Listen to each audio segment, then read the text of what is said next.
दोस्तों, अनंत चतुर्दशी के व्रत का हमारे शास्त्रों में बहुत ही अधिक महत्व बताया गया है। जैसे कि अनंत चतुर्दशी पर भगवान विष्णु के अनंत स्वरूप की पूजा होती है और हाथ में 14 गांठों वाला धागा अनंत बांधा जाता है। ऐसा करने से माँ लक्ष्मी भी प्रसन्न होती हैं। अनंत चतुर्दशी की पूजा में कथा का पाठ करने का बहुत ही महत्व बताया गया है। ऐसे में आइए जानते हैं कि अनंत चतुर्दशी की कथा क्या है। पर महाराज युधिष्ठिर ने राजसूय यज्ञ किया और यज्ञ मंडप का निर्माण बहुत ही सुंदर और अद्भुत तरीके से किया गया। उस मंडप में जल की जगह स्थल तो स्थल की जगह जल की भ्रांति बनाई गई थी। इससे दुर्योधन एक स्थल को देख करके जल कुंड में जा गिरे। द्रौपदी ने यह देखकर उनका उपहास किया और कहा कि अंधे की संतान भी अंधी होती है। इस कटुवचन से दुर्योधन बहुत आहत हुए और इस अपमान का बदला लेने के लिए उन्होंने युधिष्ठिर को दुत्ति अर्थात जुआ खेलने के लिए बुलाया और छल से जीतकर पांडवों को 12 वर्ष का वनवास दे दिया। अनेकों कष्ट को सहना पड़ा। एक दिन वन में भगवान कृष्ण युधिष्ठिर से मिलने आए। युधिष्ठिर ने उन्हें सब हाल बताया और इस विपदा से निकलने का मार्ग भी पूछा। इस पर भगवान कृष्ण ने उन्हें अनंत चतुर्दशी का व्रत करने को कहा और कहा कि इसे करने से खोया हुआ राज्य भी मिल जाएगा। इस वार्तालाप के बाद श्री कृष्ण जी युधिष्ठिर को एक कथा सुनाते हैं। काल में एक ब्राह्मण था। उसकी एक कन्या थी जिसका नाम सुशीला था। जब कन्या बड़ी हुई तो ब्राह्मण ने उसका विवाह कौंडिन्य ऋषि से कर दिया। विवाह के पश्चात कौंडिन्य ऋषि अपने आश्रम की ओर चल दिए। रास्ते में रात हो गई जिससे वो नदी के किनारे आराम करने लगे। सुशीला के पूछने पर उन्होंने अनंत व्रत का महत्व बता दिया।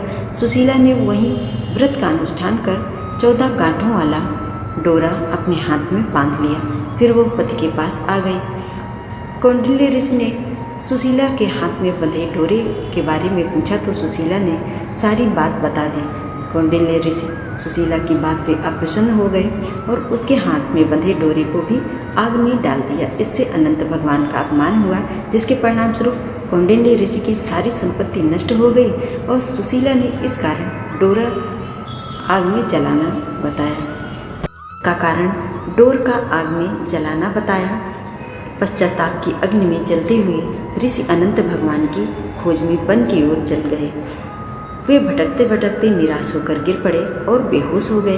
भगवान अनंत ने उन्हें दर्शन देते हुए कहा कि मेरे अपमान के कारण ही तुम्हारी यह दशा हुई और विपत्तियाँ आई, लेकिन तुम्हारे पश्चाताप से मैं तुमसे प्रसन्न हूँ। अपने आश्रम में जाओ और 14 वर्ष तक विधि विधान से मेरा यह व्रत करो। इससे तुम्हारे सारे कष्ट दूर हो जाएंगे।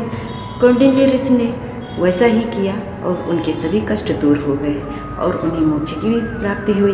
श्री कृष्ण की आज्ञा से युधिष्ठिर ने भी अनंत भगवान का व्रत किया, जिससे पांडवों को महाभारत के युद्ध में जीत हासिल हुई।